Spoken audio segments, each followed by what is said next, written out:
Wait, three, two, oh. Oh.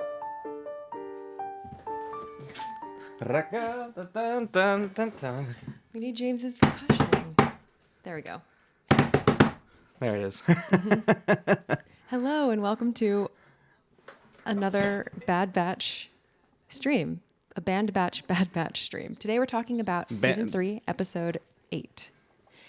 And I see Jeannie, I see Matthew, I see I see Justin. Hello everyone. Kind of a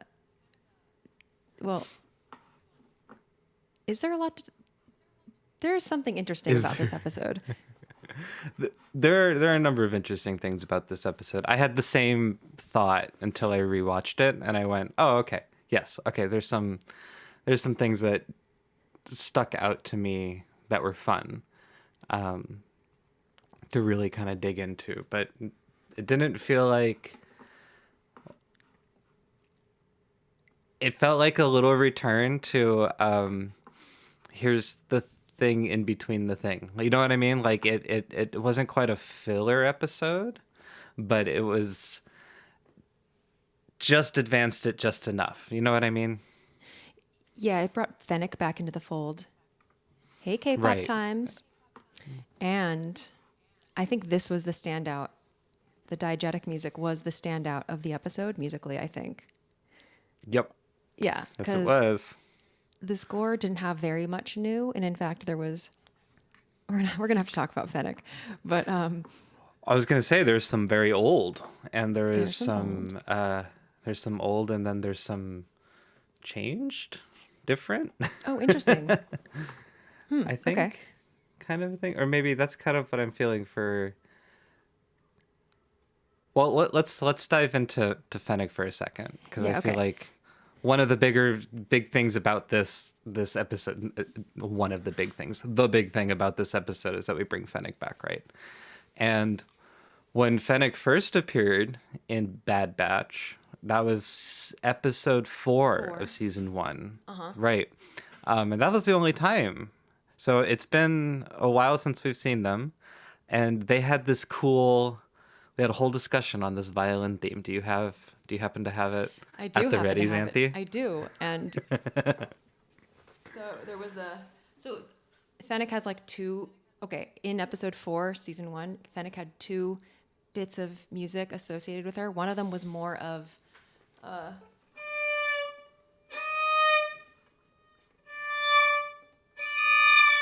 like kind of like a and then the other one was yeah.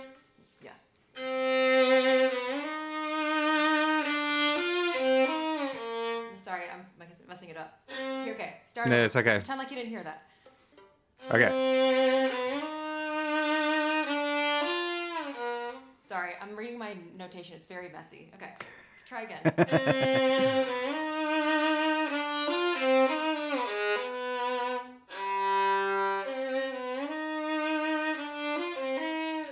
Etc. Etc. Right, and it was fun because it was at a time. Let's see, we made 2 fun points. I remember back at that episode. How many years ago did we make? Oh, jeez, Like 2 years ago or something. 2. If right, it was wild. Yeah, maybe even more. I was having a conspiracy theory going around that every bounty hunter was going to get like a 1 sound theme. Yeah, I remember because that. right, because Boba Fett had one, Django had one, Django, not sorry, Jin Djarin, Django, wrong bounty hunter. Jin Djarin had one. You know, the Mandalorian had one. We thought that who's in Boba Fett the Wookiee bounty hunter? Chrysanthe. Chrysanthe Tan. I was gonna say Xanthi. Chrysanthe kind of had one for a second. I thought Fennec was gonna get one, and then we also had a great discussion about how like the sound of that type of solo violin playing was used a lot for the mysterious, sexy, but Yeah. character. It was a very common musical movie trope movie music trope. And yet we did not hear that theme in this episode. We didn't at all. We kind of had a little bit of the at the end. Yeah, we did have that. Yes, and people are pointing we had that out. that. Yes, they had a major musical hint at the end of the episode. Yep, that was at the end, like when she's in the cockpit, about 24:35. Right, 24:35. Let me, because there's some other things. Is that what we're talking about? Are you talking about the Matthew? first thing I played? No, that one makes sense. The motto. Oh, I have it. 24 secondary ruler. Because we heard this. Right. D, 24:37. Yep. Yeah. Are you referring to something different?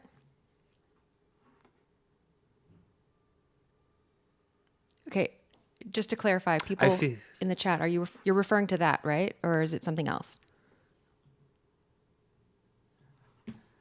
Because I'm trying to think of what other musical. I'm listening back. To like Fennec stuff? Tell us, did we miss any Fennec music? Tell us in the chat. Yeah, if we missed any Fennec music, there's a lot going on. But I feel like, that was the big part at the end. Yeah. Was hearing that Ventress's old theme. Oh. Yep. Ah. Oh. I did not catch that. Okay. Ooh. Okay. Thank you, Matthew. Okay, listening to it now. Is that two-note? Is that two-note thing supposed to be for Ventress? Maybe? Ooh. Musical conspiracy. I love it. Hold on. Now we gotta go find Ventress. Okay, if anyone has a link to Ventress's theme, can you send it in the chat? Because I guess I could. Oh no. Okay. Oh, so K-pop was referring to the Fennec Shand theme. Okay. I'm listening to. Okay, Jeannie says I didn't catch Ventress's theme. I'm listening to it right now. I'll put the version Matthew. I'm listening to in the chat. Okay, And Matthew is on the catch. hunt. Here's Matthew, one right there. Oh, did you put one in the chat? Mm-hmm. I don't see it yet. From Star Wars Opinion. And it's got that ooh. That's good. Am I not seeing the whole chat? Let me. Be at the very bottom, unless you're looking. Are you looking on YouTube or are you looking on? I'm looking like in the streaming thing that I'm streaming from. Ecamm? Yeah. Oh no, it's probably it's a little delayed. No, I don't see it on YouTube either. The last one I see is K-pop Time saying me neither. I didn't realize it was for Ventress, but I can't remember what it sounds like. Wait, did someone drop a link to the Clone Wars tune? Oh, links don't always show up in chat. Interesting. Oh, okay. Here, but you see it? Am I looking at top chat? I need to look at live chat. Maybe. No, I still don't see the link. I'm texting it. I'm texting it to you. Okay, cool. Oh, the many ways of technology. Yeah. Why is it taking so long to text? Okay, They don't want us to hear this. They don't want us to keep. Yeah, I hear what you're hearing. Okay. I hear what. It's different, I hear what you're hearing. But it's very similar.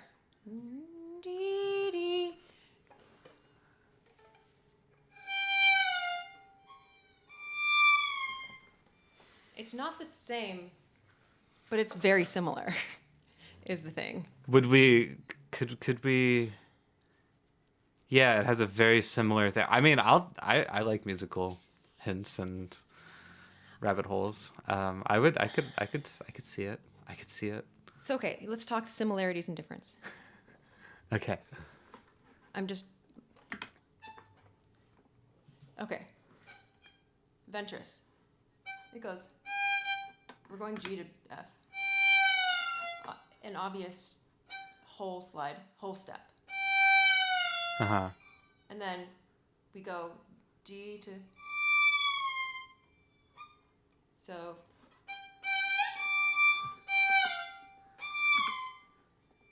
And now what's her name? Phoenix is like much more condensed set of intervals. Right. It doesn't even go a full half step. It's more like a gesture toward the downward. You know, it's like... True. But you know those wily composers and their ways of stretching and modulating upon their... Oh, for sure. I don't think... But like... Ventress's feels whole steppy and... Yeah. Phoenix sounds half steppy, you know? Like...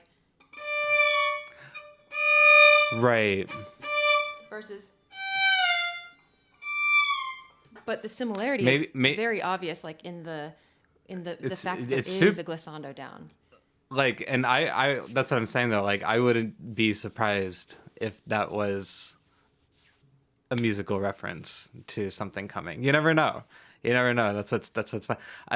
Maybe they combined the steps together right on the in between, so it shows that they're working together. The half step and the whole step is now a quarter step. Of a difference. Ooh, that's good though. And that is good though. I like that. Yeah. I like that. Yeah. I mean, it's better than like,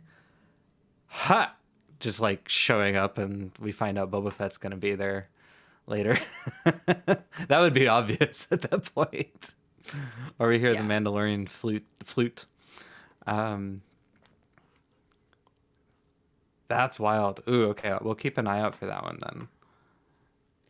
It'll be interesting when Ventress shows up. Which theme will prevail? Which theme will prevail? The half steps or the whole step? Are we more of a half step fans or are we whole step fans? Those in the chats. I'm a half stepper. I'm a half stepper, but I'm also... I would like to see like to see them together. I'd like to hear them together. See what that's like. Lisa, did you hear the Mayday theme when Hunter asked Omega to help Crosshair with his hand and it sounded heroic, really heroic and epic? Yes. And that was at about it was after he's like, stay on Pabu, stay out of trouble. Right. So it was like after 3:30 or something. It was very early. Yeah.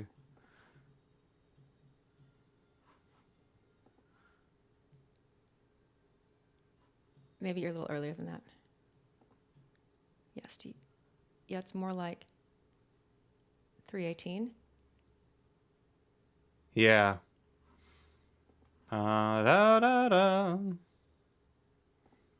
Yeah, it starts out quiet and then it kind of goes. Yeah. I think Mayday's theme sounds an awful lot like. Okay, a lot of the themes in this show kind of blend together, kind of run together for me. So like I think it sounds incredibly similar to the Crosshair theme and even the Noble Clone theme. Do I mean that? No, not Noble Clone. Yeah, I mean because they all have this it's the leap. So it's the leap at the beginning. They all kind of they all do like a minor seventh. Yeah, of some kind. You know. I mean that's the same with finish that theme.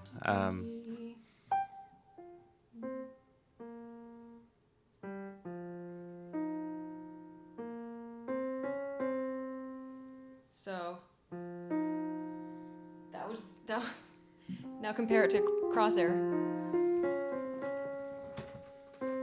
I think it's just they're both they both use similar modes and like what's it called, diatonic, like neither of them are particularly chromatic. Right, but it's funny too because you can take that same what was it?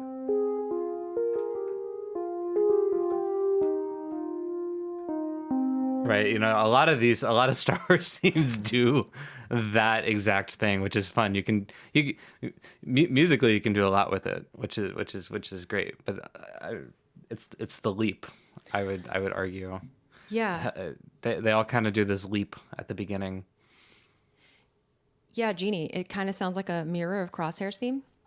Yeah, that's pretty. It does sound kind of like that. And K-pop Time says, I'm a whole step fan. Oh no, the whole step one. Okay, the whole step one is the Ventress one. I think whole step is Ventress. Half And step just is to be clear, when I say whole step, I mean the space between the slidey notes. Okay, because each of them has two sets of slidey things, and Ventress's the steps are separated by a perfect fourth. So, Oh, but I'm calling it the whole step because it slides down by a whole step. right.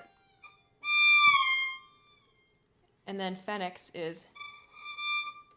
slides down less than a half step. Yeah.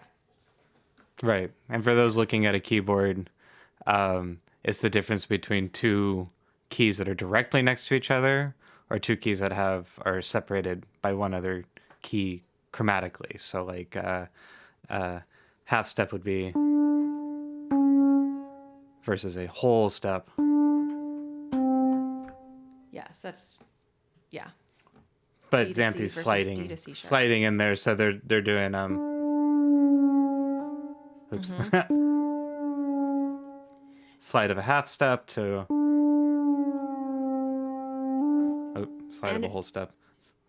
And in both cases of Ventress and Fennec, the second note, the note that's being slid down to, is de-emphasized. So it's more like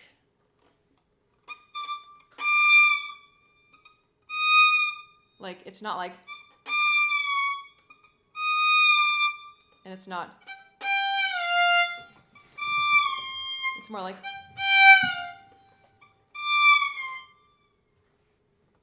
like a big diminuendo. Right. Right. Oh man, It is the great. deep mind synth. Cool. Good ear. It is the deep mind. Oh, and Chuck says the most ominous get that hand look at theme ever. And are you referring to the part that comes a little bit before that, like at 311, where there's like the brass? Yeah. Because yeah, it's before. Well, it's right when he's talking to him to Mogus, as he's saying, "Get that hand looked at," blah blah blah. It's Crosshair's theme in the background, isn't it? And Crosshair slash but the Maydays. whole right, but the whole thing is like very like dark and foreboding and almost threatening. Yes. Now, before that, when Hunter's like, Omega, stay on Pabu, stay out of trouble. Like just a few seconds before that, we do hear music that to me felt, it did surprise me when I watched it because it sounded darker than I expected. And it was, like,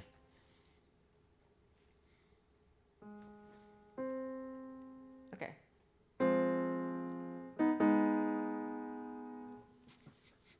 Which is the same chord progression as like the Emperor's theme. It's like Right. it's the chord progression associated with evil. So that was interesting. I mean, it probably like, it's like a little an ominous brass stinger, I guess, but it was like Right. quite ominous for the moment, What is that? A F? F minor to A flat minor.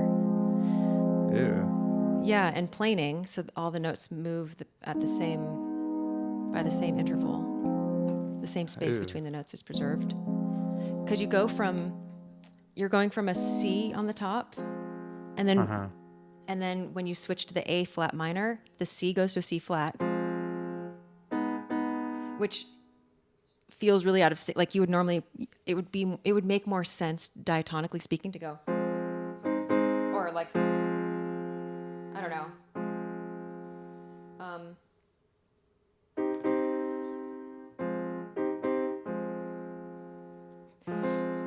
but to right, but it's got that flatten. whole kind of right. It's because it's got that C to C flat there, or B natural.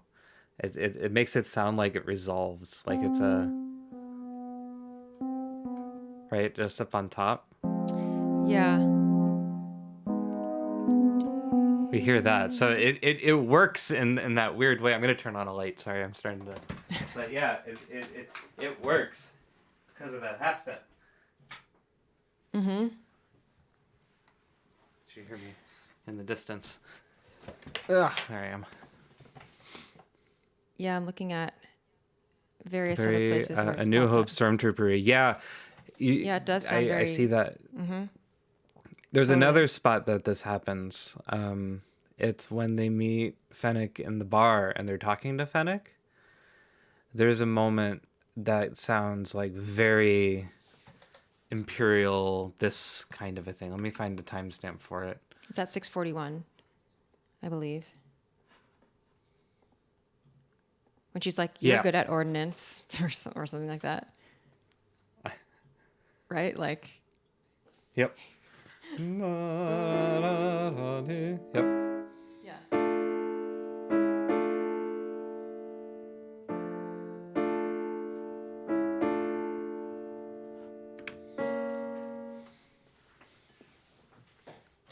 Yeah. Yeah, these are all like very. I think that's what I meant by like my comment of like very old sounds coming in. Okay, yeah. Because just like where was that comment? Just like Arc Fonts point out, very A New Hope. I'm guessing A New Hope Stormtroopery. It's bringing me back to like those first scores. Mm-hmm. From the original 3 movies. It's got that feel to it. That classic combination of the low brass and a mid-high register with those tight chords sliding around and these weird tritone chromatic things is very old Star Wars. You know, when we talk about like what does Star Wars sound like, sometimes in these, like, I think that sounds like Star Wars to me. Totally. In a weird way. Like that's one of the things that like that sounds like Star Wars. However you want to, based on association or whatever, but that's a Star Wars sound to me. That's funny, Chuck. Only Imperial Stormtroopers are so precise. Yes, very good, very good. Okay, so we talked about Fennec's theme. I think I'm giving up now on the violin thing. I don't think it's going to show up again. I don't think it's going to show up. It also didn't show up. That particular. It also never showed up in Book of Boba Fett. There were many opportunities for the. I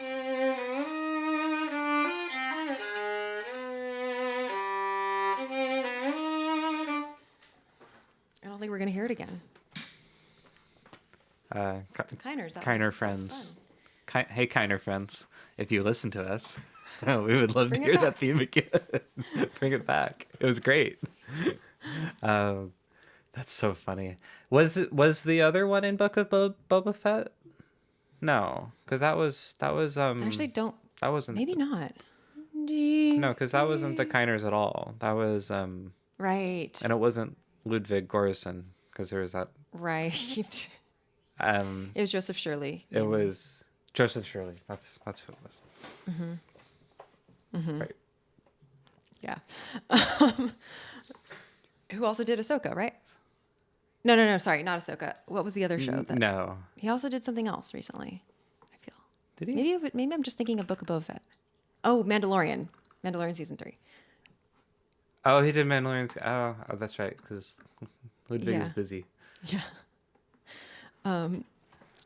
Busy winning Oscars for Oppenheimer. Right.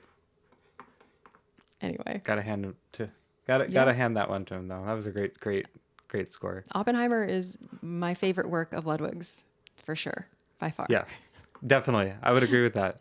Yeah. I would agree with that. With that. We're derailing now, but it's just always funny to look up his career. Funny in a very interesting way to look up his career, to think that he did the Mandalorian theme, He did Oppenheimer, and he also does a lot of music for Childish Gambino. Yeah. Um, Which and has a he's Star just Wars got connection, since Childish right, Gambino is Donald Glover. right, Is exactly. Lando. So it's is Lando. Um, so it's cool that someone can show that they can do so many different things and exist in so many different musical worlds. Um, I think that's encouraging in today's modern society. Did everyone here see Oppenheimer? A little derailing, but Little derailing here. Anyways, that's my love letter to you, Ludwig. Gary 24 Hey. or Arik Fonts saw it. Gary 24 fan. I bought it on Blu-ray. So did I. First Blu-ray I've bought since. That's going to be a ... as in just Yeah. just like they do in the movie. Great movie. Sometimes hard to follow due to the time jumps. I need to watch it again sometime. Yeah. I saw it in theaters. I saw it on one of twice in theaters. yeah, on film. I saw it on one of the film versions. It was Nice. great. I Nice. like. I'm definitely a sucker for old analog anything. It doesn't matter what it is. I'm a sucker for it. Wow, did everyone Film here see grain, projector, huh? it? Well, looks like I don't see anyone so far saying they didn't see it. Nice. It's one of my favorite movies now. And then I also read the biography that it's based on, American Prometheus. Yeah, I got I haven't deep read in the that. Oppenheimer wormhole last year, for sure. That's great. Anyway, That's great. because also Oppenheimer equals Thrawn. Yep. Yep. There he is. Thrawn. Where's Yeah. my Thrawn? I gotta make a Thrawn sound. What's Thrawn's theme? An organ, right? It's a big church organ. Let's bring a church organ in every time we mention Thrawn. Interesting question, Chuck. If Zimmer scored it, as per previous Nolan films, that the music Oscar would have been Zimmer's. I doubt it. Matthew says, I haven't seen Oppenheimer yet. I need to find 3 hours to commit to watching it. Yeah, is it 3 hours long? Not quite. Yeah, it's long. It's a long movie. Oh, Masked Jedi, you're halfway through the book? Nice. Okay, so then you've already gotten to the part where it talks about how young Oppenheimer was like really into collecting rocks and like would collect rocks in New York City, like as a kid, like as a child, like 7, I don't know, and would was really interested in the way that rocks formed and stuff. Anyway, he wrote this like essay as a kid and submitted it to like some mineralogical society or something, and the person was so impressed. Oh, because he wanted to get into the society. I don't remember exactly, but anyway, the person in the society was so impressed that he invited Oppenheimer, not knowing that he was a child, to give like a presentation or like a keynote speech or something at the next meeting. And that's funny. Yeah, didn't realize that he was a kid, and he almost didn't want to do it, but his dad was like, "No, you should just do it." And so he walked in there as a kid and surprised everyone. Anyway. That's great. Yeah. Yeah, New York Mineralogical Club. He was invited to give a lecture. Yeah. Okay. Back to Bad Batch. Back to Bad Batch. Yeah, so we talked about Fennec. There's Shall we- Fennec's theme. Yeah. Just talk about the other great Fennec moment. Yeah. I mean, Which one are you referring to? Everyone was in the scene.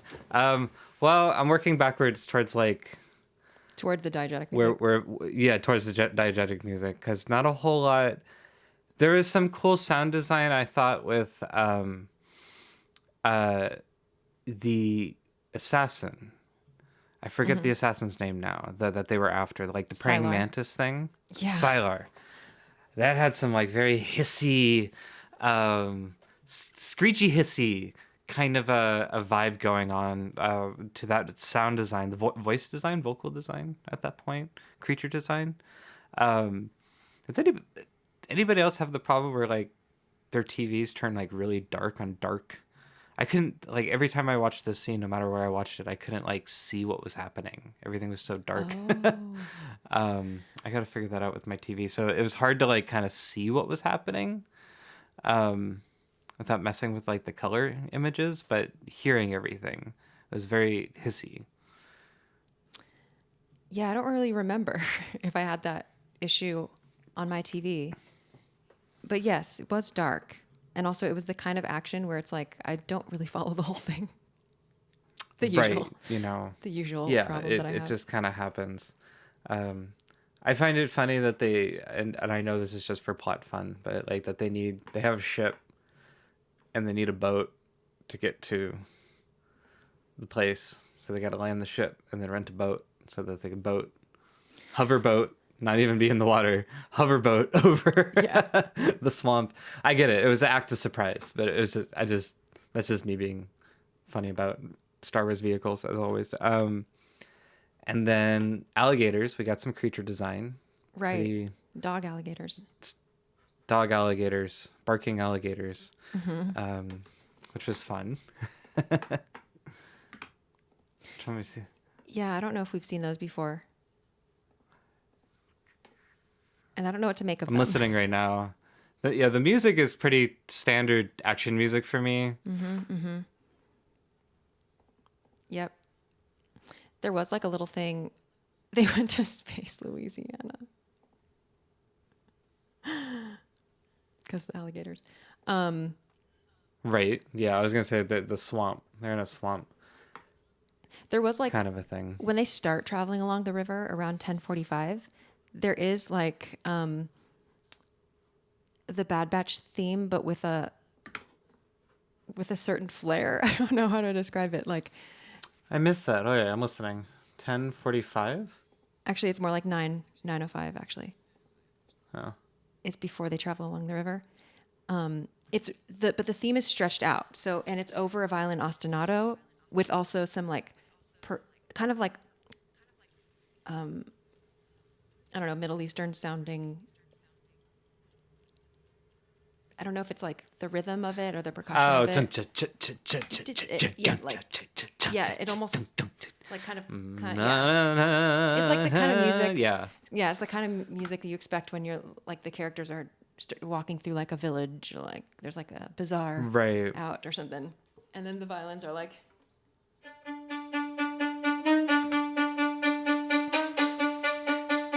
And it's like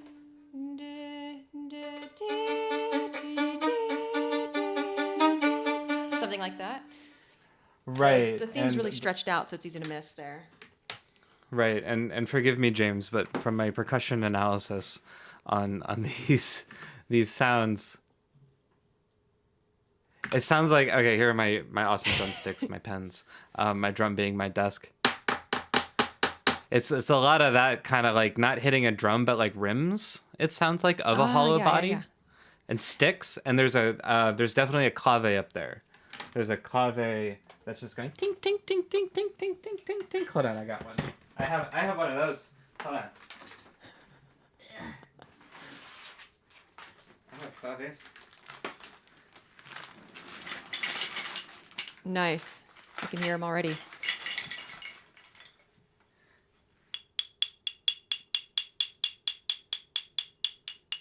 They're not great claves, but they're claves. Totally. There it is. Kind of up on the top of that. When I hear that, I hear metronome. And it almost very sounded... classic metronome sound. Yeah. It almost sounded like there was also colegno in the violins, but I don't actually think that there was. I think it's just hearing the violins at the same time as the clave. And so colegno would be like playing with the wood. Yeah. So maybe that's the... but... I was gonna say it's that sounds like the clave too. So I'm curious if that is the clave, or if there was a clave sound. Kind of, it sounds like it's odd how similar they actually sound. Right. It's like you have the pitch right, but the clave has the sound right, if that makes sense. So, But like, I need to remember this actually, because compositionally, if I want to do the colenio sound,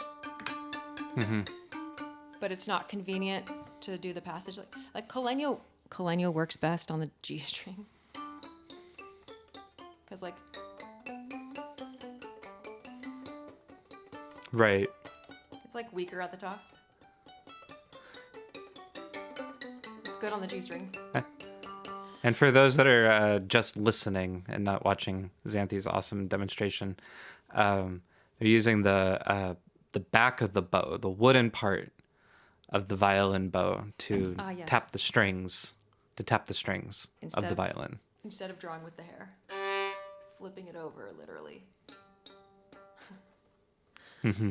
So yeah, if I want to cheat getting that sound, because also not a very strong sound, it's a pretty soft sound, so you need a lot of bodies for it to stack up. I'm just thinking, Yeah, I could double it with clave if I wanted it to sound like colenio.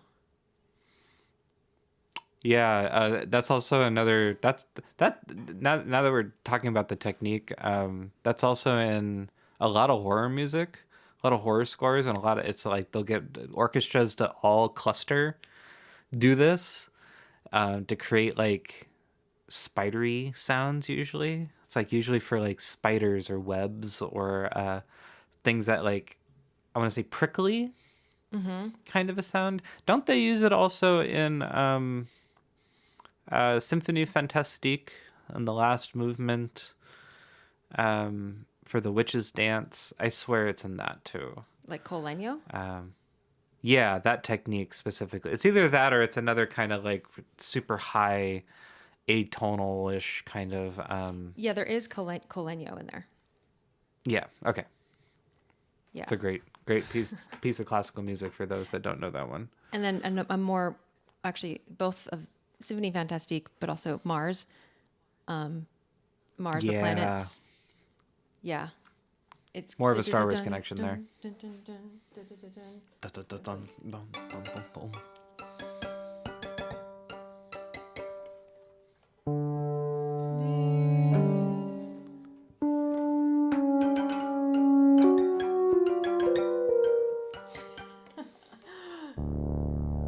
Anyway.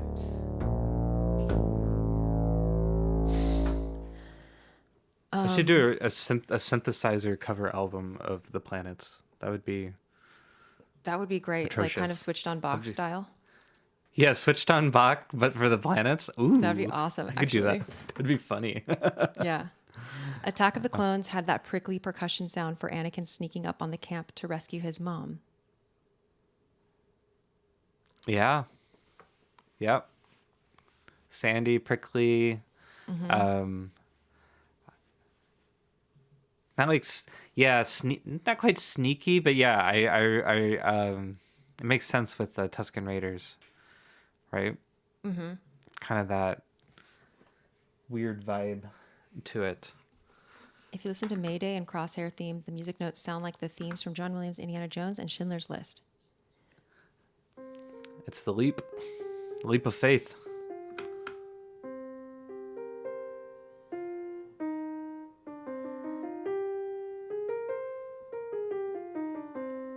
Well, it is an Aeolian,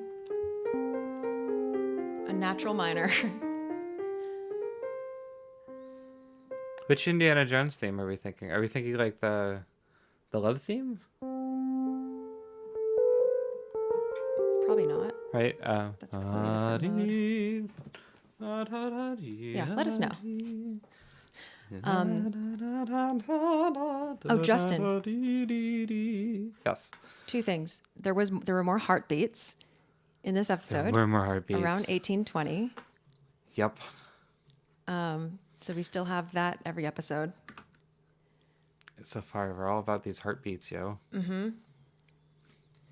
And then there's a cool, I think it sounds like a flutter tongue or something on flute around 1939. What does the resident flautist say about that? Let me hear it again.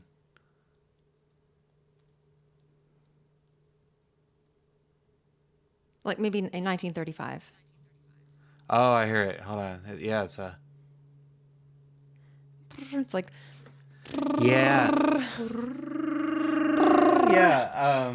It's got that. It's got that. It's funny because that could totally like almost everything we hear could totally be like a synthesizer thing happening, and yeah, it's but like a it could beating still between. be a synthesized flutter tongue. Right. I'm just saying like, because there's other ways to get that sound, but yeah, it sounds like what's the note? D. Yeah. Okay. If you don't know what flutter tongue is, you're gonna know in a second. So flutter tonguing is rolling your R, is like rolling your tongue while playing instrument. You could do it with your uvula too. I don't know how to do that, but it's just essentially I don't know. My partner could do it. Yeah. You could do it like that, or you could do it with traditionally you just do it with your tongue, like rolling your R. While you're playing, and you get that kind of effect, or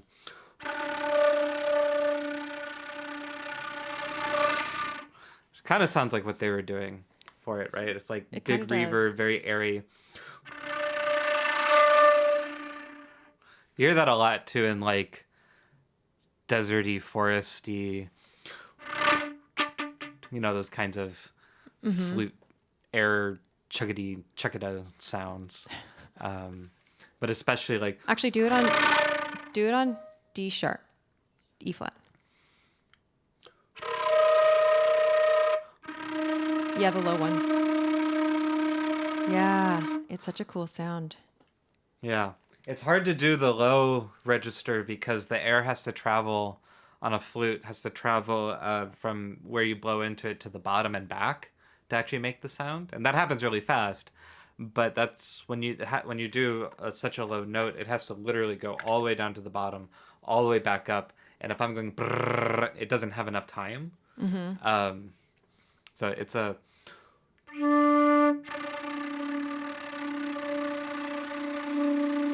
It's like a weird balance. So do it an octave up Between it. to see. Yeah, Much easier. much easier to ping back.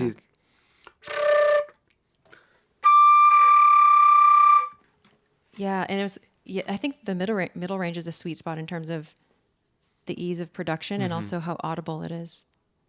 Right, exactly. You'll hear it a lot too in like jazz, flute jazzy kind of things, and a lot of salsa music. Flute salsa and It's like the tremolo of flute. You'll hear that a lot in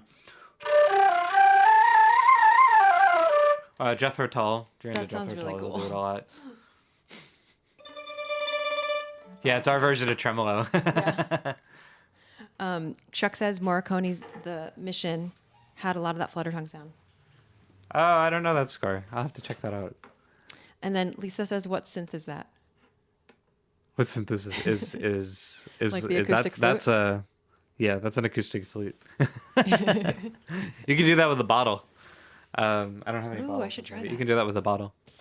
Kind of Do you, thing. so you Might roll get a your tongue cooler. or do you buzz your lips Rolling your tongue. to a bottle? Wow. And then you blow into it at the same time. No, it's hard. Does it have to be empty? No voice though. Oh.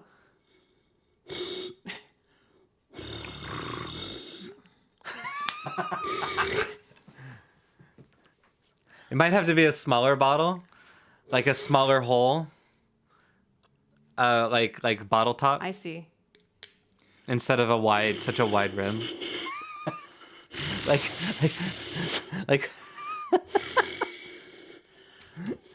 like a like a beer bottle or a Coke, Okay, fine. soda bottle.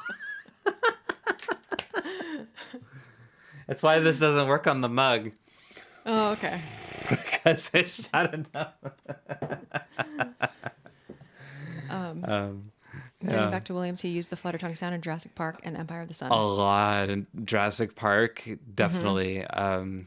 And Empire of the Sun, yeah, probably a lot. They use it in shakuhachi music and a lot of music from Asian countries. You'll hear that a lot as like an ornament. Main theme As from like a Raiders of the Lost Ark.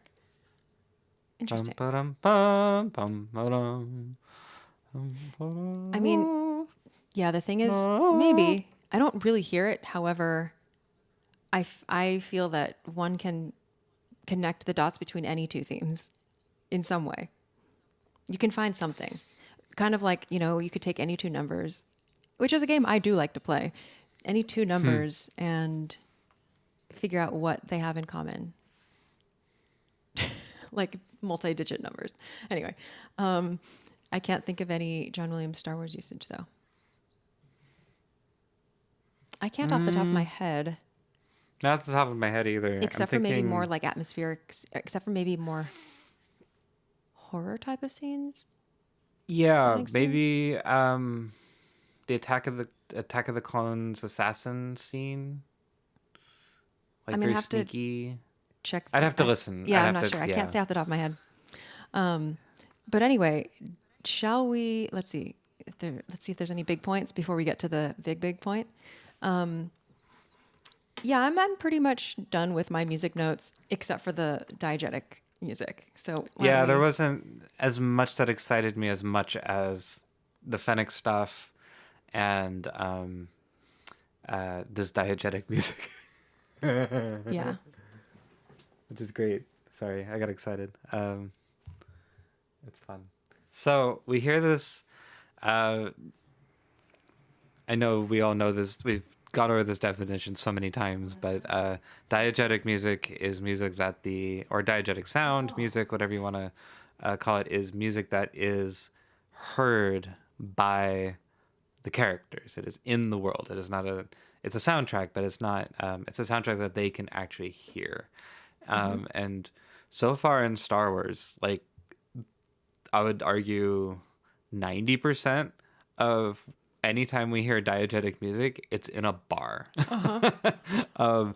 Starting from Cantina Band all the way from A New Hope to Sid's Jukebox from the first season of Bad Batch to the casino on Canto Bight, sort of like a bar. Casino on Canto Bight, Andor going to a club. That theme kind of spurned across a couple different spots, Yeah, but that definitely crossed. it was in a club. Very.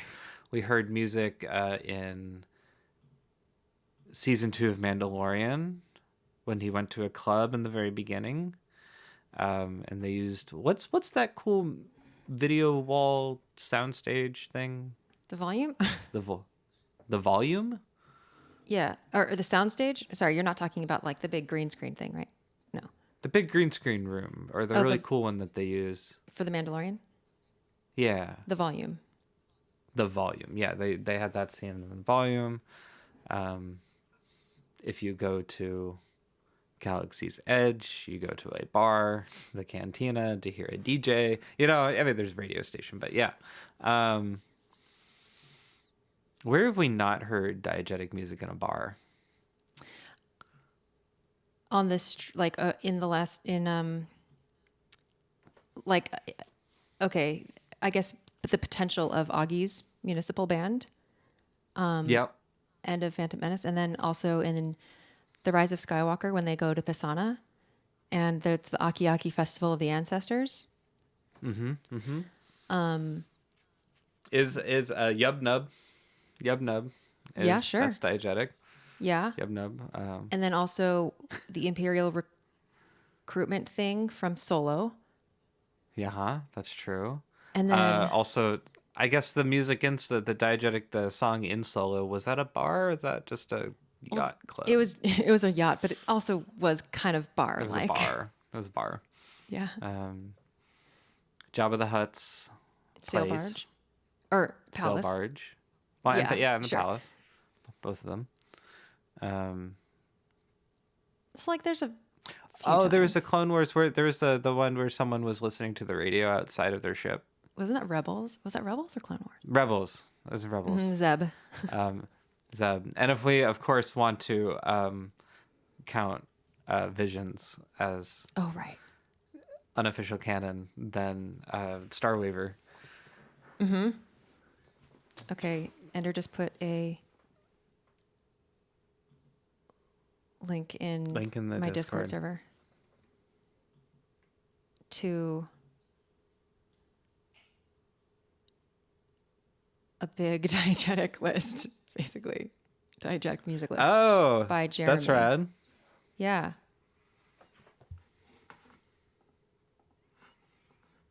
Oh, that's awesome. Ooh. Yeah.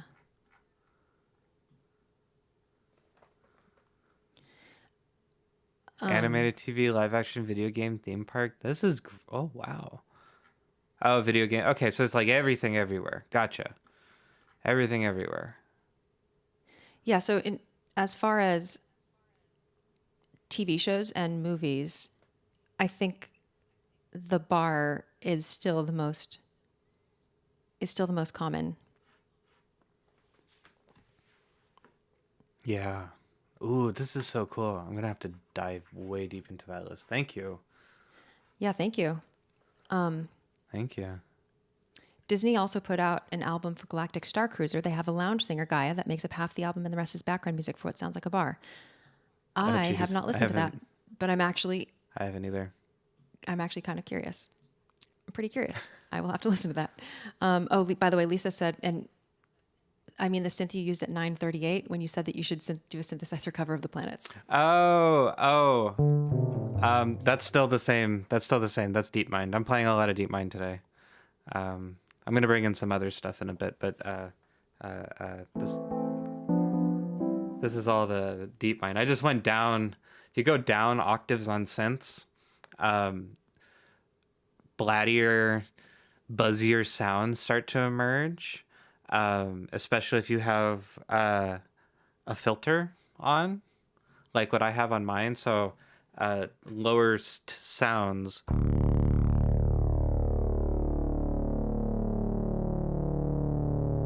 have this kind of like deeper evolution to them. But if I go up an octave, 2 octaves, sounds a lot smoother. And then if I go up an octave, 2 more octaves. It's such a big range. Right? But then if I open up this filter, the sound changes like crazy. This is like, for those interested in synthesis from analog synthesizers, this is like analog synthesizer 101 here. The oscillator, which makes the sound, and then the filter, which shapes the sound.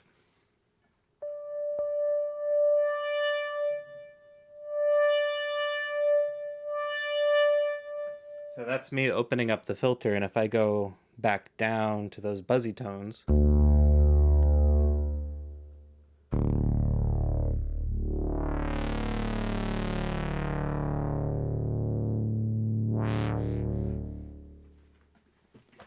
they end up sounding That's a really nice like synth. that, which is fun. I love that. It is a great synthesizer for those interested in old school analog by new school companies. Wait, what's the brand? Behringer. Oh, okay. Behringer. They've been on a big run of cloning. They're very infamous for reverse engineering other people's products. Oh. Okay. Which technically isn't illegal. They're a very interesting company, but what I do appreciate about them is that they have been cloning vintage gear that has schematics or things that are available. So things from like the 60s, 70s, and 80s that to get an original version of that synthesizer would cost thousands and thousands of dollars. But now they're remaking them in smaller formats for only a fraction of that cost, kind of a thing. So it's allowing people to kind of get their hands on some very old school styled legendary gear in the synth world. They actually made a version of the very famous ARP 2600, which is Yeah. the R2D2 one. You can get that and that's at an unreasonably affordable price for getting an original compared to getting an original. Even actually the reissue made by the original company, they re-released it recently too, but it's still like, it's wild, the price difference. But anyways, that's really cool. Yeah, we'll get that one. We'll get that one someday, and we'll go on an R2D2 bender. Sounds good. We'll invite other Justin. We'll invite other Justin. We'll have an R2D2 droid sound building workshop. Sounds really good. Can't wait. Anyway, so with all this fun diegetic music here, let's build this up. So, what are the various elements of at least as they walk in, right? As they walk in, you immediately get a drum beat.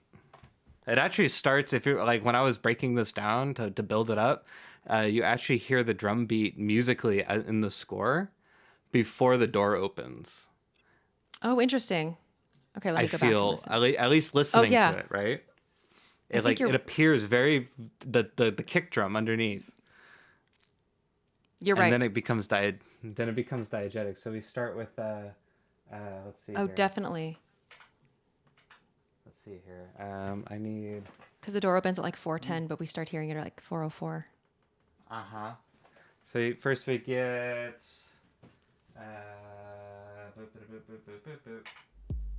the kick drum coming in. You got the classic hi-hat, the snare,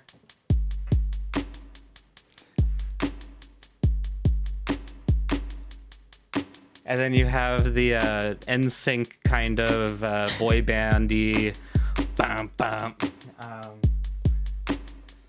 or that 80s.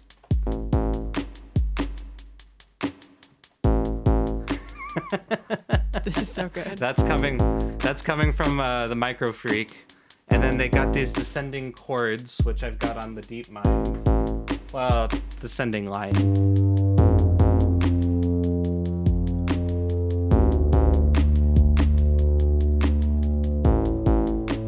Right, and then it's not everything, but then the next thing I gotta bring in are the voices, of course, right? Is that you? Yeah. Agreed, K-pop times. These are the voices, they're funny.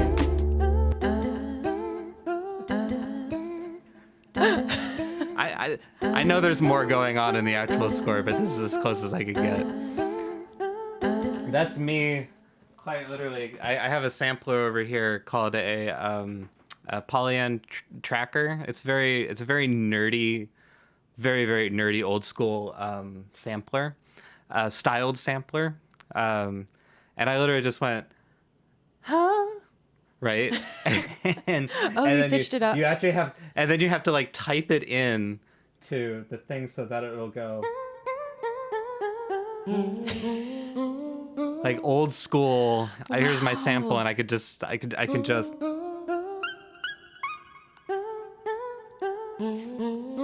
right. So that's all from that one recording. There's a da, and then there's that I heard, and then. Okay, so these are 3 separate recordings. There's a da, there's a oh, and there's a oh, kind of a thing, and then but with that, I'm playing. I've got each one of those. This is so good, Justin. And then you gotta add the rest of it.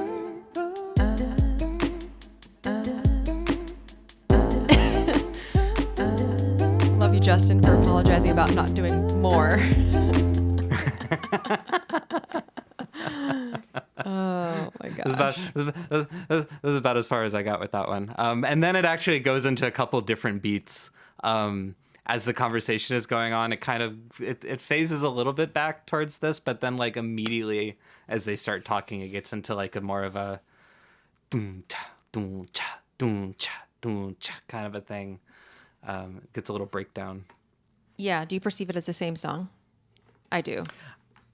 I think it's all the same song. Yeah. Yeah. I'm looking forward to this one coming out on the soundtrack. I think this is my favorite diegetic music in all of the Bad Batch, for sure. It's pretty fire. It's definitely my favorite diegetic music in Star Wars in a long time. Well, it's funny too because it's like so to me it sounds so boy band girl band poppy of like 90s style 90s late early 2000s kind of a thing.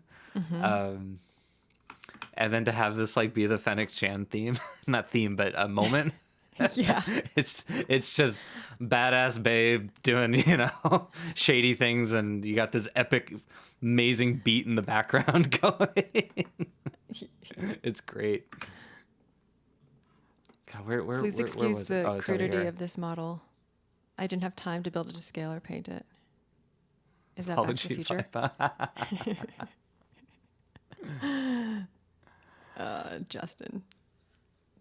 Justin Brown. No, that wasn't. That doesn't have a good ring. You have to have the word Doc in there.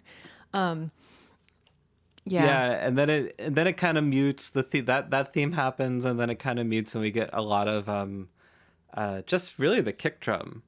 I notice is kind of the driving. It's replacing the heartbeat, right? It's just kind of boom, boom, boom, boom, boom, boom, boom, boom, kind of going on in the background. Yeah.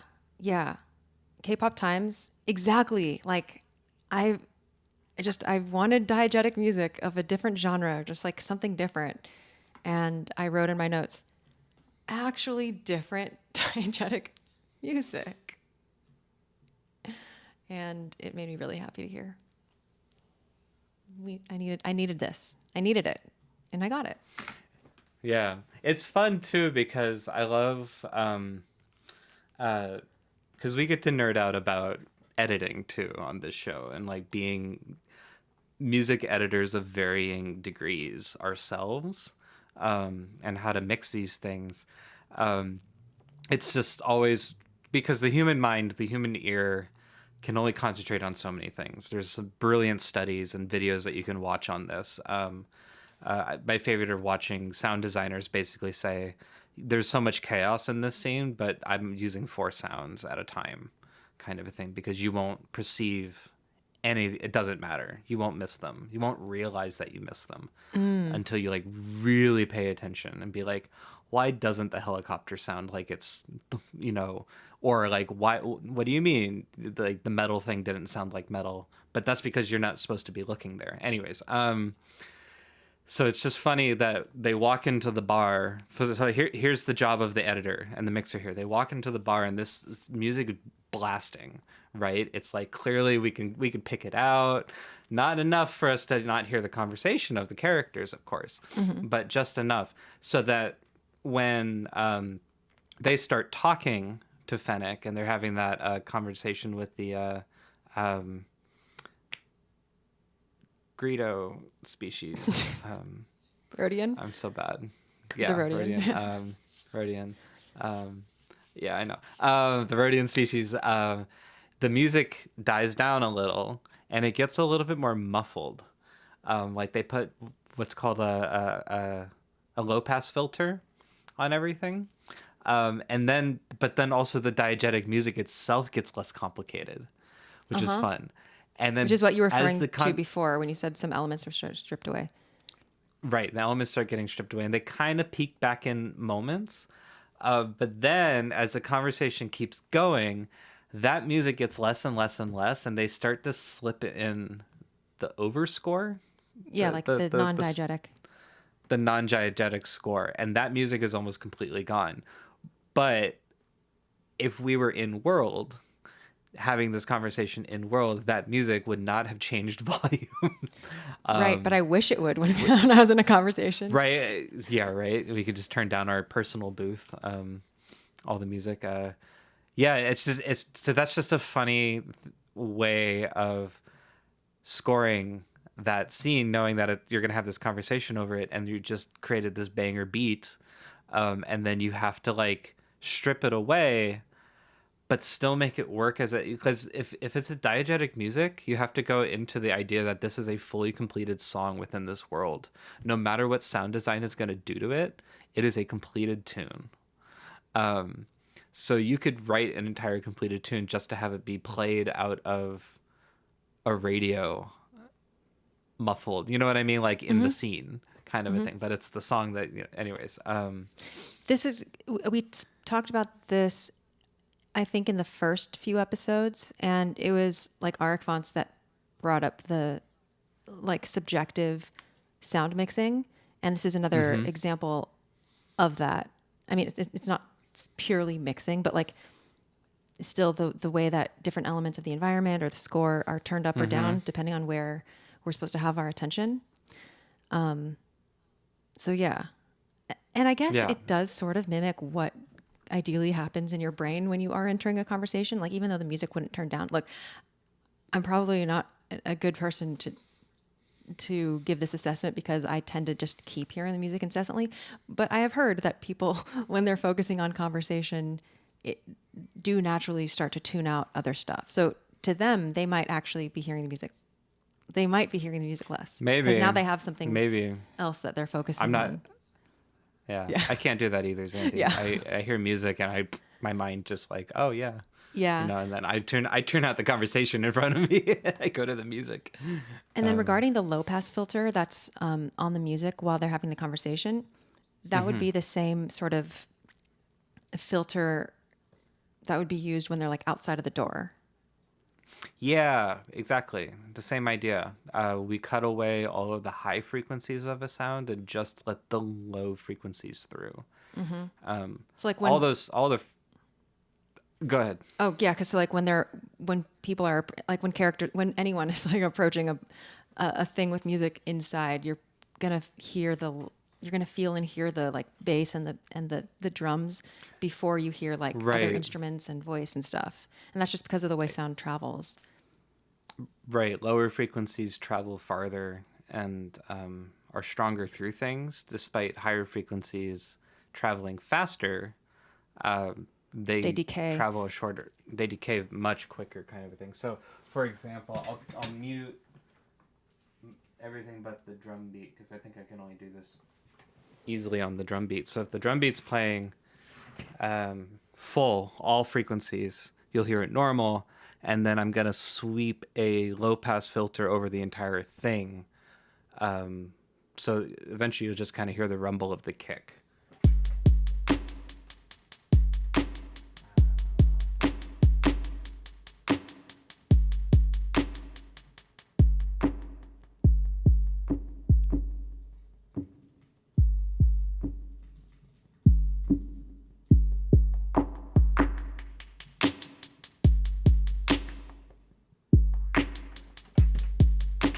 Which is essentially the effect. Yeah. Kind of thing. But usually it's going to be you standing outside the door. Yep, that sounds like standing outside the door for sure. And then the bouncer opens up the club. Oh no, I passed it. I ruined it. But yeah, that's the idea. And then you hear the whole thing. Mm-hmm. And the low pass makes sense. Yeah, exactly. Low pass, now we are outside of the club. Yeah. And the low pass makes sense during conversation, I guess, because the frequencies of their voices would be filling up that higher space. Exactly. We want to get all that out of the way so that you can focus on their voices. But what's funny, too, is that I'm listening to it as they're speaking in the background. And it's I wish I could just turn up the track or like mute the voices. Oh, that'd be so great. But if I'm turning it up like crazy, I do still hear a high pitched instrument. they have a whole other weird industrial beat going on, which is fun. So what they're doing is they have you feel the rumble, but not the attack of the kick. So you're still getting this boom, boom, boom, boom, boom, boom, right? And you're not hearing any sharpness of like a snare or a hi-hat kind of a sound.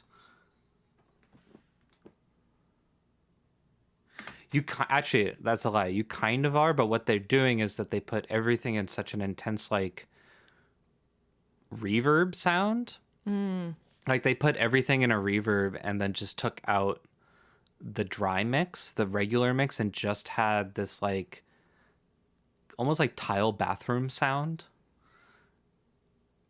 in a weird way. But far away. It's like but farther away, like a farther away kind of a thing. So they like disguise it. So there's still music, there's still tones and like kind of a song going on in the background, but they just put it and drenched it in this like, yeah, I would say like a tile bathroom or like a like a gym hall or something like that. Yeah, I'm thinking of like various DAWs with their options of like, different plugins or whatever will have their cute little names for the different spaces that you can go in. It'll be like, chamber hall or like short reverb hall or whatever. Short wooden vocal plates. Yeah, and you're yeah, like, yeah. okay, yeah, sure. I'm just imagining like bathroom tile. If you do for any Logic users out there, one of my favorite things in Logic is Space Designer, which is a reverb plugin that you can just do all sorts of great things with.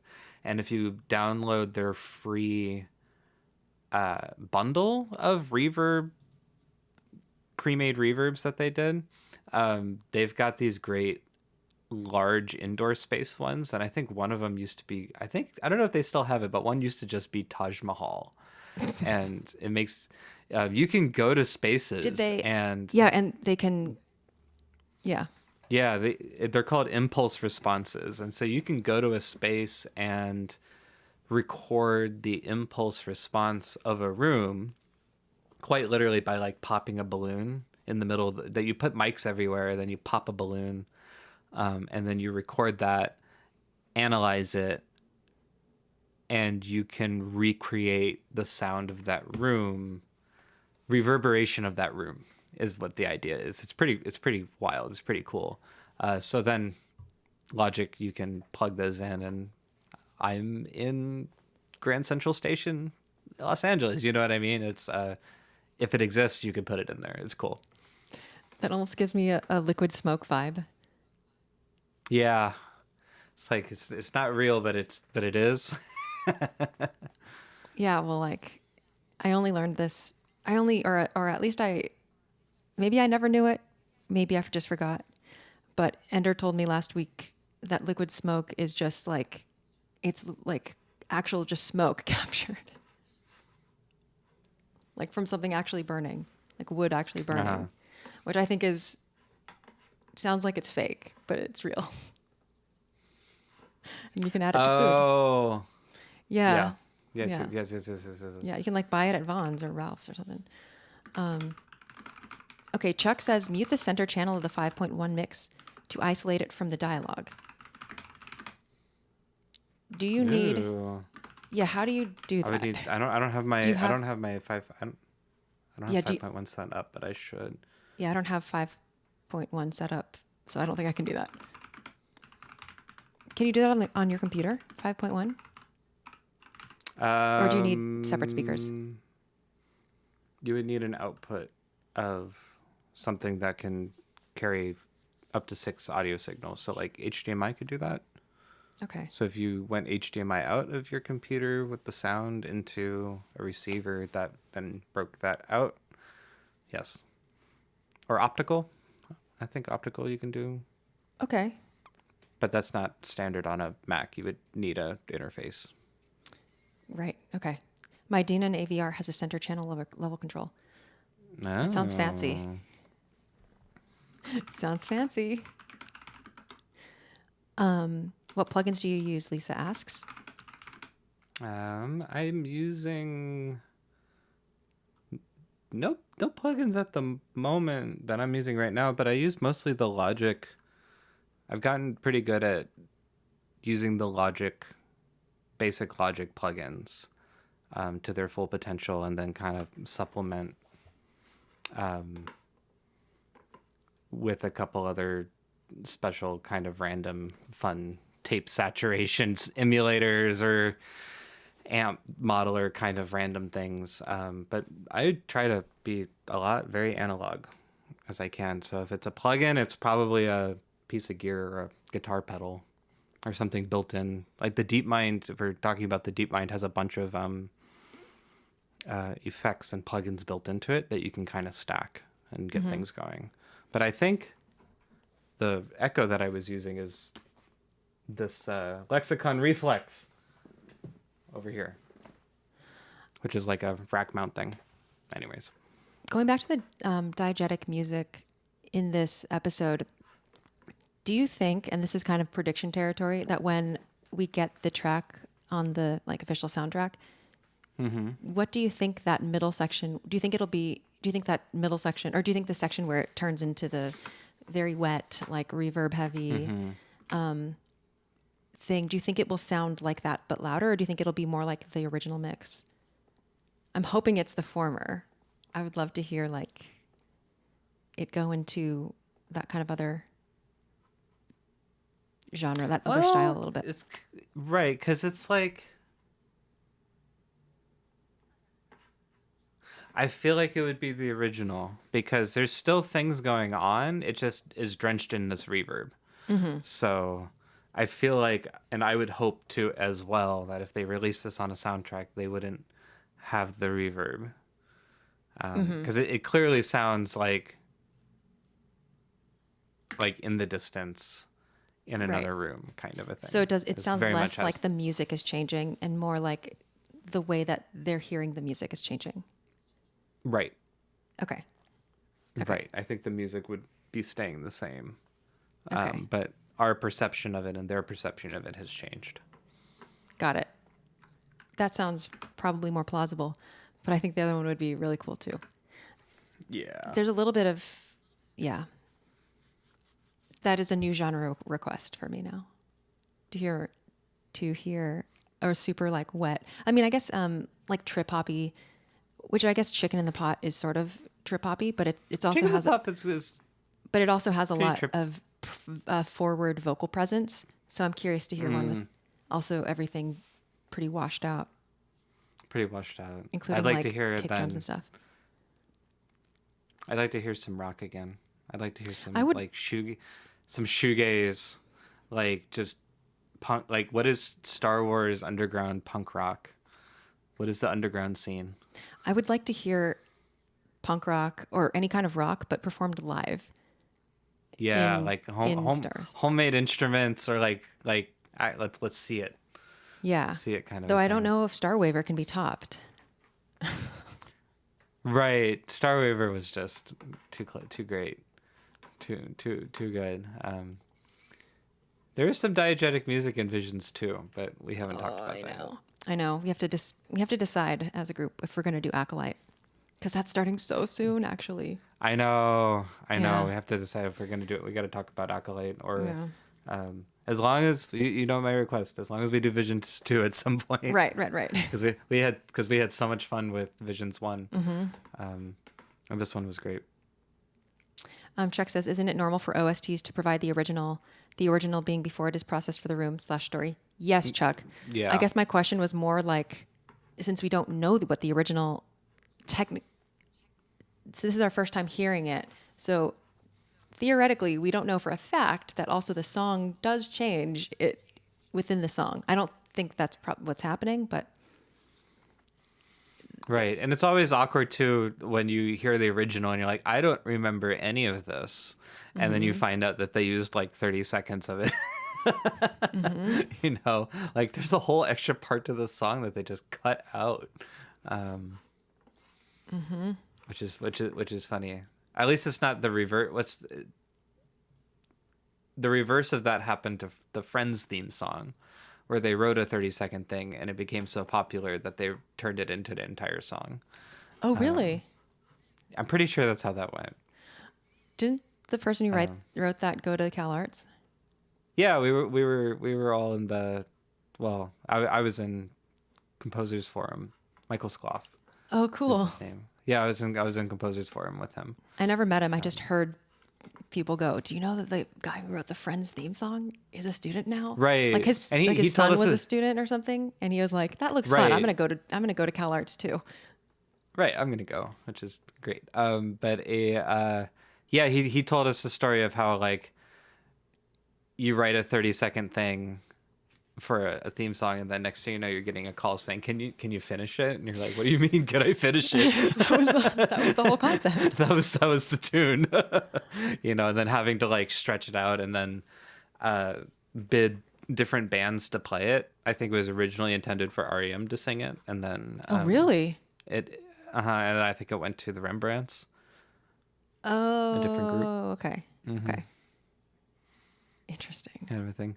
Yeah, a lot of people don't realize. I mean, we know this, but it's interesting to see like how a lot of songs are written and then sold to an artist or bid on, or like other artists are asked to sing it, which then we're like, oh, they came out with this new song, but really, this could have been one of 10 different groups to have taken on this song, and you would, it's such a basic thing when the song starts and then eventually becomes a much larger production. It's cool. A 6-string Halleck set. Okay, Matthew says, did you see the made-up instrument on the Galactic Star Cruiser? I never went, but saw videos. So the only one that I've seen is the Halleck set, which is the person who, I guess, I've seen videos of the person playing it outside, but I don't know if you mean a different one. The Halleck set appears in, some Star Wars media. Like I think it first appears in Jedi Fallen Order, but it also is in various books. Right. But yeah, do let us know if there's a different one too. Either way, I guess to we have had it brought to life. Right. Well, I guess we also had for instruments being in a way being brought to life, we had that marching band in Andor with the True. But that was still on screen, not like that was a working. Yeah. Oh, and The Force Awakens. Yeah, and Jedi Fallen Order. Or wait, Jedi Fallen. Okay, Jedi Fallen Order. Okay, good. I'm like, Jedi Fallen Academy? Yeah.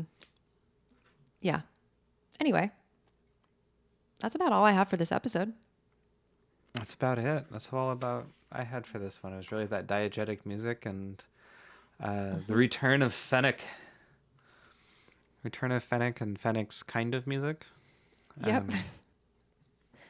Bith guitar and Boba Fett. Yeah. I have faith, Xanthi, that someday that Fennec theme will return to us. The Fennec violin, but I hope perhaps so. not. I hope so. Make it happen, kinder friends. Yes, then I'll have a really good example. But make it like, but here's our request. You got to make it like this end up being this like brilliant arc. Somehow like it comes back and we're finish like, it. Finish it. This was the point. This was the point of episode 4. It was all about episode 4 to begin with. Totally. And then it was all there for us. I'll look like I had really good premonition skills. Gotta help us. Sort of keyboard theremin thing in the diner. When I've seen pictures of the Galactic Star Cruiser, but I guess I will never go. Yeah, I'm gonna look up videos of it though. I want to see this theremin. I actually also, Justin, I keep meaning to talk to you about it, but I want a theremin. Okay. I have to. Yeah. We'll talk. I'll ask you questions when I'm ready. I need to get rid of a lot of stuff first. Fennec Shand Sweet. I know that. Yeah. Sweet. No, Fennec Shand Fantasy. The Fennec Shand Fantasy. Fantasy on a theme for Fennec Shand. Yeah. Fennec Shand Cadenza. Fennec Shand Concerto. No. The Fennec Shand. The Shandstorm. I think we're done here. The techno remix, the Fennec Sandstorm, the techno remix. I'm actually here for that. I'm here for that. I do that. Yeah. I do that. All right. Thanks everyone for joining. We'll be back again next week. James will definitely be here. He assures us. James, he assures us. And so next week it's just another one episode, 309, same time, same place. Looking forward to seeing you all. And Justin, why don't you lead us out with your cool track?